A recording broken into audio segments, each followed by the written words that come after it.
The story of 21 airplanes loaded with millions of dollars and euros. One of the most surprising economic moves in modern geopolitics. The shipment of 21 planes filled with millions in dollars and euros from Bashar al-Assad's regime to Moscow. This maneuver, overlooked by many, could become a crucial element in the economic struggle between Russia and the West. Imagine this scene. 21 giant airplanes packed with tons of dollar and euro bills taking off from Syria headed for Moscow. Sounds like a Hollywood movie, right? But no, this was a real and extremely calculated operation carried out by Syrian leader Bashar al-Assad.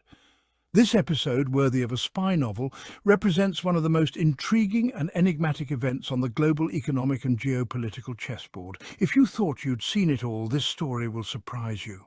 Between 2018 and 2019, Syria was facing a critical situation. International sanctions imposed by the United States and the European Union had crippled its economy. Access to the global financial system was practically blocked. Restrictions on the use of the SWIFT system made international bank transfers impossible, leaving the Assad government without traditional means to move its financial resources. In that scenario, Assad decided to take a desperate and daring measure. Empty the central bank of Syria, accumulating billions of dollars and euros in cash to transfer them to Russia, his main political and military ally. This move was not only intended to ensure the financial survival of the regime, but also to keep the personal fortunes of Assad and his inner circle intact. The execution of this operation was meticulously planned. According to investigations published by media such as the Financial Times and the Wall Street Journal, Assad organized 21 flights loaded with tons of banknotes. These planes, which operated under strict security measures, transported cash not only from the central bank of Syria, but also from personal accounts linked to Assad and his allies.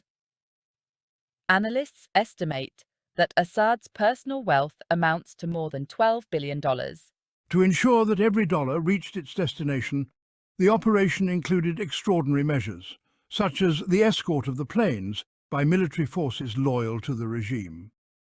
Hours before his exile to Moscow, Assad made another masterstroke.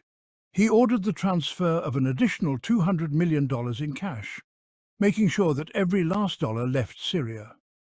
This move left the country completely devoid of liquidity, further deepening the economic crisis that was already plaguing the nation. The impact of this operation on Syria was devastating. The economy, already weakened by years of conflict and sanctions, was paralyzed. With the central bank empty, the new government found itself in a critical situation: the inability to fund basic services, pay salaries, or stabilize the local currency. The economic collapse accelerated the humanitarian crisis, leaving millions of Syrians in extreme poverty. Meanwhile, the money transferred to Russia posed a new and complex challenge for the West. In a world dominated by electronic transactions, cash retains a crucial advantage: its anonymity. Once the bills are out of the banking system, it is almost impossible to track them. This allows large sums of money to be used in illegal activities or in parallel markets without a trace. Russia, an expert in evading international sanctions, now has in its possession significant amounts of dollars and euros. This money could be used to finance military operations, buy political influence abroad, or strengthen its economy in the face of Western sanctions. The transfer of billions in cash highlights a key vulnerability in the global financial system. Although economic sanctions are a powerful tool, this case shows that state actors can turn to cash as an alternative to circumvent these restrictions.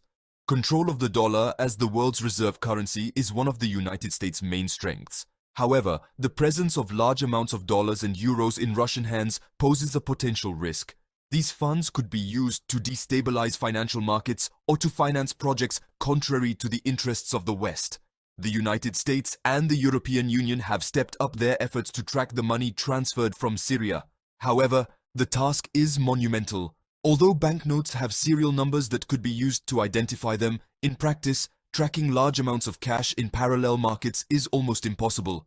The arrival of these funds in Russia reinforces Assad's dependence on Putin. With his money and his political future in Russian hands, Assad is completely aligned with Moscow.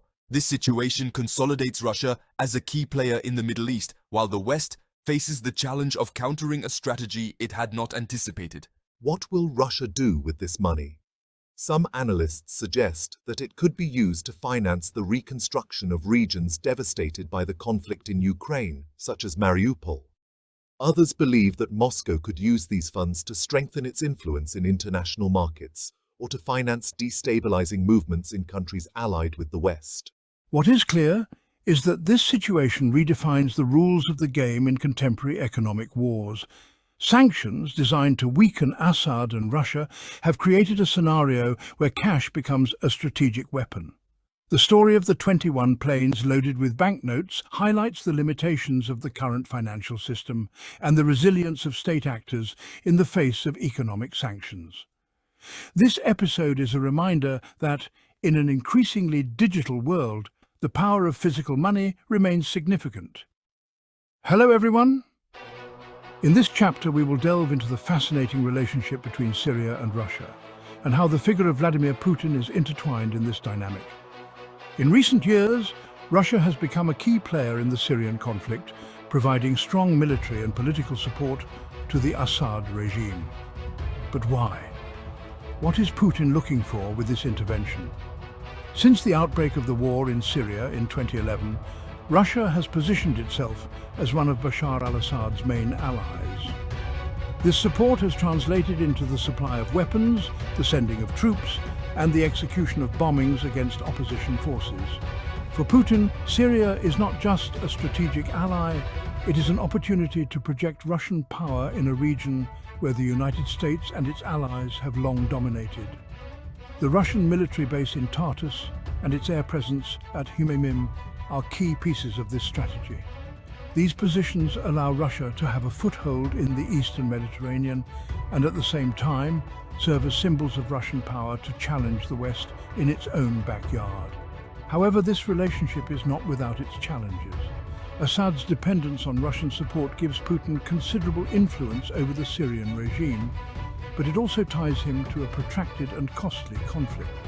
In addition, the Russian presence in Syria has generated tensions with other regional actors such as Israel and Turkey, further complicating the geopolitical landscape. In short, the Syria-Russia relationship shows us how strategic alliances can shape the course of conflicts and power dynamics internationally. Putin's intervention in Syria has strengthened his position in the Middle East, but it has also brought new challenges and risks for Moscow. The evolution of this relationship will continue to be a crucial factor in global geopolitics in the years to come.